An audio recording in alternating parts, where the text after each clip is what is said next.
Welcome back everyone, I'm Craven and this is East 9. We have one more thing to do and that's why we're having one little extra episode, and that's that damn vortex in the background, because we know that behind there's a very ominous feeling, so probably some form of ultimate boss that we haven't defeated yet. I was planning to reload the game after I finished it to hopefully continue at the last save, but in this East game, when you start the clear data, you start over the game with all nice little extras and stuff like that. So what I did is I prepared our party like we were at the end of the game, so they all have their legendary weapons and equipment.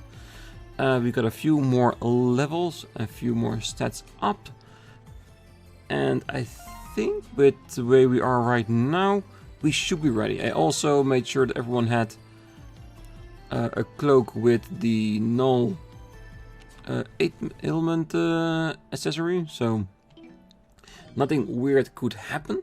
So I think we are prepared. So let's get in there and see what we have to fight. It definitely cannot be worse than the final boss, right? The enmities rolling within this vortex is enough to make you tremble. Enter the vortex. Let's see, is it going to be an entire level or just a fight?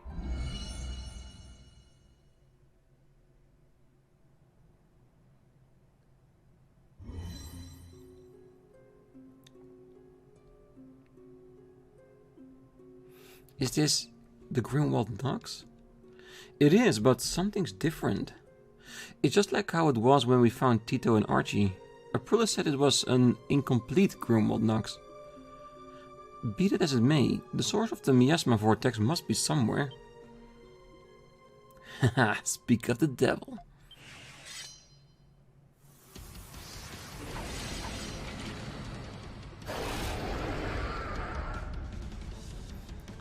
Little Beelzebub head. Vakh Medios, level 95. Ooh. That's big boy. Oh well, nothing we can't handle. It's just sheer power against sheer power. We have enough healing items and enough strength to beat our way through, so it's just a matter of time before we annihilate him. But if this is it, if he doesn't change, I'm using this to get my flash move achievement, because we are very close to getting that one. So there's more a little extra while we're busy with this.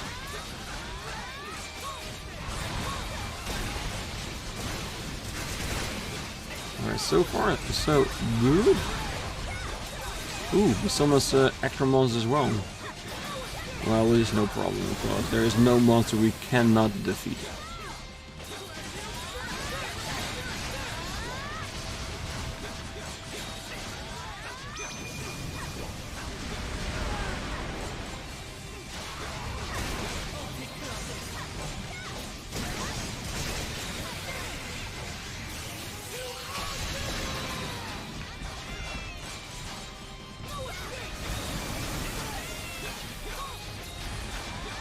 It is very aggressive, but so far I'm not seeing anything worrisome.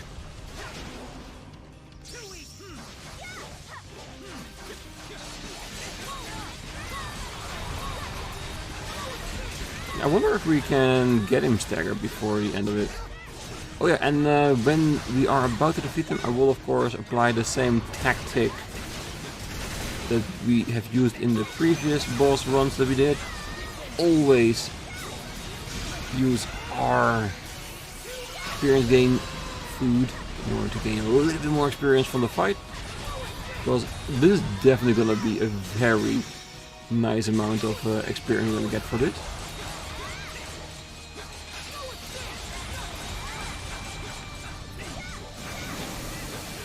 Of course, in the end, I do want to see if I can create my characters all on level 99.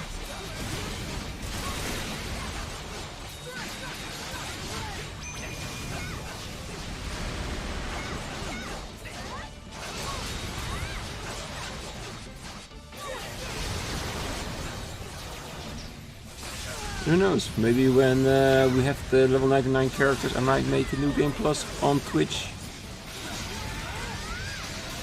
Playing it from beginning to end on Nightmare mode.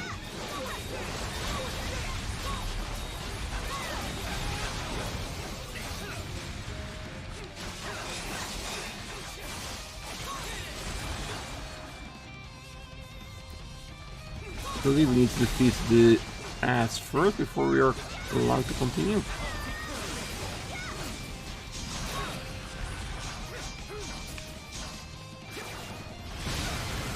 Yeah, I want to use it on the big boy.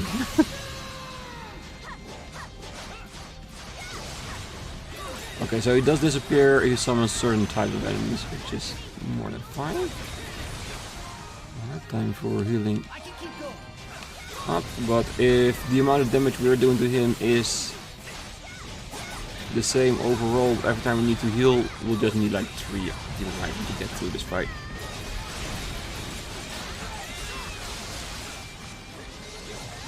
So far, he is the damage sink, but other than that, I don't see any very big problems trying to get this one down. I do hope that the stun gauge actually does some substantial amount of damage.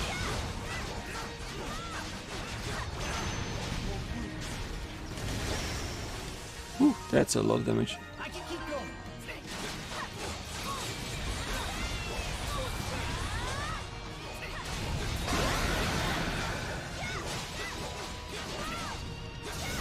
Like I said, we have like 20 healing items in the pot. We have tons of food that can heal us. Some of them with a very low recovery rate to use again. Yeah, absolutely fate that we can definitely get through this. Come on, give me your stun.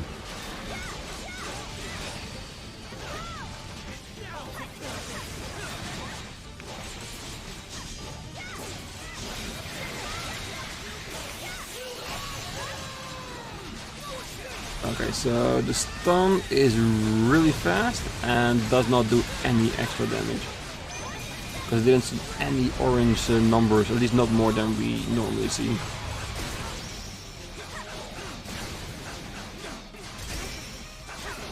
So if you are doing this, just focus on pure damage stats. Get as high strength and higher defense as possible. Make sure you have no effect of any status ailments. And of course, enough healing items to get you through the entire ordeal.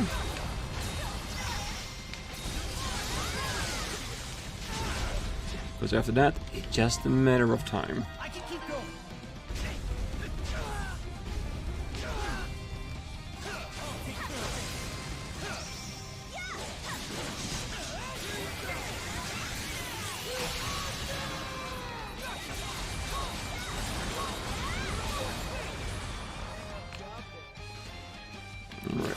Where are you, man? Yes, come here.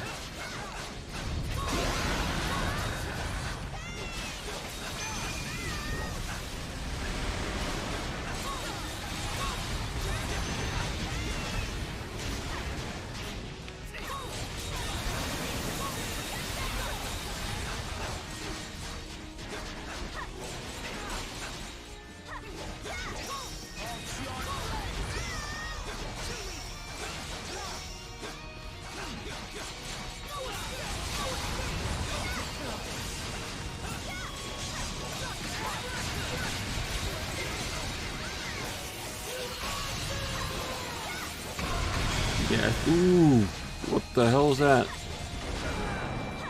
Oh yeah, I feel like he's getting some more ultimate moves here. Now we can take a few more hits before we actually need to heal. Like that.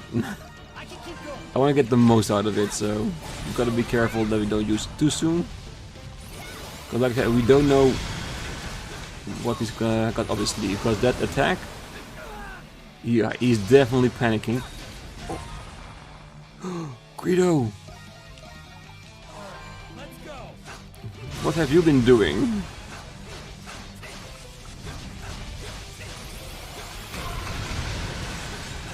Well, it's a very clear attack. You know what? I'm not gonna use that. I'm just gonna use some food. It does seem that purple attack is like bringing everyone's HP to 1 if you are hit by it. So the amount of food we have is insane.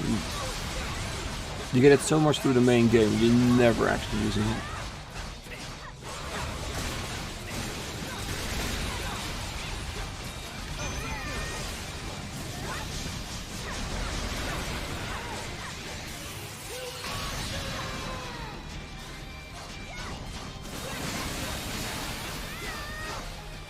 Alright, I think it's time for us to use our experience food and hopefully it will be okay. It should be about 5 minutes. It's so yummy. Since I don't think this fight has lasted much longer than that, it should be enough.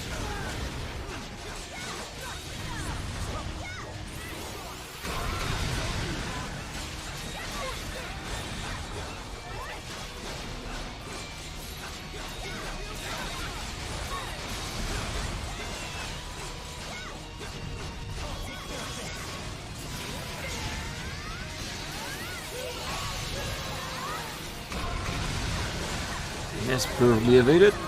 And he's got, damn, 89. That's 4 levels from one fight. Nice. Crown of Dawning.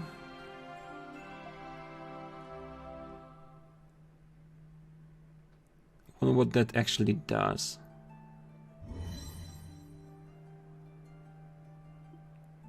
Defeating the source of the miasma seems to have caused the vortex to disappear. But we're not getting rid of the barrier. Oh, I thought we were gonna get a new area that we have left to explore. Alright, let's quickly look at what that actually does.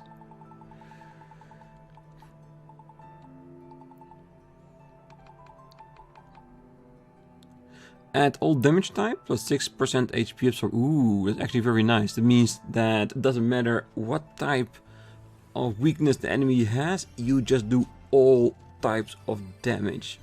So it doesn't even matter, you just pound on through. And of course the 6% HP absorb makes it all the nicer as well. But it does give you an idea of what would be better, to be able to damage everything or just be extremely powerful. Because the cloak that we have gives us 100 attack and 100 defensive power, which should not be underestimated. But it is definitely a great item. Alright, so that was the last bit that I still wanted to do.